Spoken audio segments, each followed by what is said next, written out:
Um país onde um pedreiro ganha, convertendo para o real, a média de R$18 mil e um deputado federal ganha a média de R$23 mil. O lugar onde o filho do primeiro-ministro do país estuda no mesmo colégio público que o filho de um catador de lixo. O lugar onde, quando existe um caso de corrupção na política, o político envolvido é devidamente punido e nunca mais pode assumir um cargo público.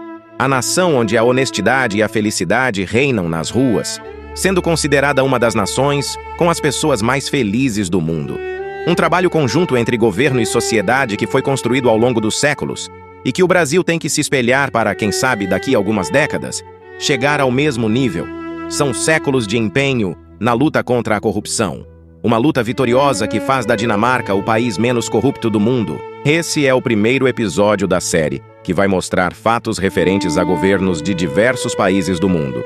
Fatos esses que deveriam ser cumpridos no Brasil também. E no episódio de hoje vamos falar sobre a Dinamarca. Os deputados dinamarqueses vão de transporte público ao trabalho, pois têm direito a um cartão que dá passe livre a metrô, ônibus e trem. Enquanto isso, no Brasil, os parlamentares têm direito a benefícios absurdos, como auxílio terno, jatinho, seguranças, carros com motorista à disposição e gabinetes cheio de pessoas fazendo o trabalho que os próprios deputados deveriam fazer, com gastos de milhões de reais anuais pagos pelo povo brasileiro. Enquanto os brasileiros se calam para os políticos que gastam dinheiro público de uma forma descontrolada, na Dinamarca o povo controla e cobra do político até quando ele abusa no uso de ônibus grátis. Na Dinamarca, cada 4 deputados tem direito a uma secretária compartilhada, enquanto no Brasil, cada deputado tem direito a absurdos 25 funcionários. Vale lembrar novamente que, além do deputado, os 25 funcionários também são pagos com dinheiro do povo.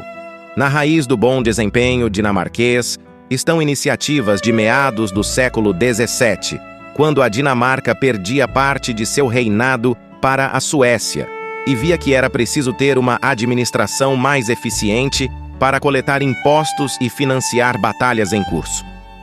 Numa época em que a nobreza gozava de vários privilégios, o rei Frederick III proibiu que se recebessem ou oferecessem propinas e presentes, sob pena até de morte. E instituiu regras para contratar servidores públicos com base em mérito, não no título. A partir de então, novas medidas foram sendo instituídas período a período. Tentar beneficiar-se do setor público não é tarefa fácil na Dinamarca. Um dos motivos é que, quando o político é eleito, a equipe que trabalhará com ele é a mesma da gestão anterior. Além disso, o profissional que não reportar um ato ilícito é demitido. O Código Criminal da Dinamarca proíbe propina ativa ou passiva, abuso de poder público, peculato, fraude, lavagem de dinheiro e suborno. Mas o diferencial não é esses atos serem considerados crimes, e sim serem devidamente punidos. Na Dinamarca não existem absurdos como descondenação e nem judiciário partidário que ignora e altera as leis, como ocorre no Brasil. A Dinamarca mantém uma separação clara entre o sistema judicial e o sistema político. O judiciário é independente e atua para garantir a justiça e a aplicação das leis. Não é como o Brasil, onde o presidente escolhe ministros do Supremo Tribunal Federal que ficam eternamente atrelados a partidos e ideologias políticas. A Dinamarca é uma monarquia constitucional, o que significa que possui um rei ou rainha como chefe de Estado. Mas o poder real é limitado por uma Constituição e exercido principalmente por um governo democrático. A Dinamarca tem uma monarquia hereditária, o que significa que a chefia de Estado é passada de geração em geração. O monarca não tem um papel político ativo, mas desempenha funções cerimoniais e representativas. O órgão principal do governo da Dinamarca é o parlamento, que é unicameral e não bicameral como no Brasil, onde existe Câmara dos Deputados e Senado. O parlamento dinamarquês é composto por 179 parlamentares, no caso, deputados, membros eleitos diretamente pelo povo dinamarquês a cada 4 anos. O líder do partido, que ganha a maioria dos assentos, se torna o primeiro-ministro. O primeiro-ministro é o chefe do governo e desempenha um papel crucial na formulação de políticas, na administração do país e na representação internacional. A Dinamarca não possui um salário mínimo nacional. Em vez disso, os salários são determinados principalmente por acordos entre sindicatos e empregadores em negociações coletivas. Isso significa que os salários mínimos e as condições de emprego são definidos setor por setor e podem variar.